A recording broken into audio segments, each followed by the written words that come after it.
তো বন্ধুরা, আমি টিকে চলে এসেছি। দেখো, এটা আমাদের পুকুর, ছোট্ট গ্রামের বাড়িতে ছোট্ট একটা পুকুর। এই দেখো, এবার মাছ ধরবো, খাবার দিলাম। হ্যাঁ, এবার দেখো কি হয়। এই খাবার দিয়েছি, এই বসি ফেললাম। দেখো দেখো ফ্রেন্ডস, দেখো, এটা হলো লাইলন টিকা আমাদের পুকুরের। ধরলাম, এবার দেখো আবারও বসি ফেলেছি, এই ফেললাম। দেখো কি অবস্থা, দেখো দেখো বন্ধুরা, এটা কি মাছ? কেউ চেনো এটা?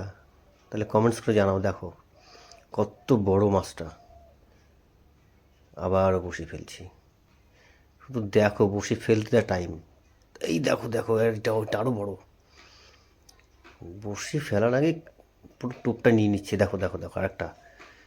এইটা ওই মাছ। কি করি বলো, ছুটির দিন, একটু পুকুরে মাছই তুললাম। এইটা আবার কি মাছ? ও বাবা, এটা তো তেলাপিয়া মনে হচ্ছে। হ্যাঁ হ্যাঁ, ইয়েস, তেলাপিয়া। এটা আমাদের বাড়ির সামনে ছোট্ট একটা পুকুর, এর আরেকটা বেঁধেছে। এটা হচ্ছে মনোপিয়া। ইয়েস, দেখো কতগুলো মাছ ধরেছি। দেখো, আজকে ছুটির দিন তো। দেখো বন্ধুরা, চলে এসো সবাই, জিনিস দেখাবো। আমাদের এই ছোট্ট পুকুর দেখো। Okay friends, by.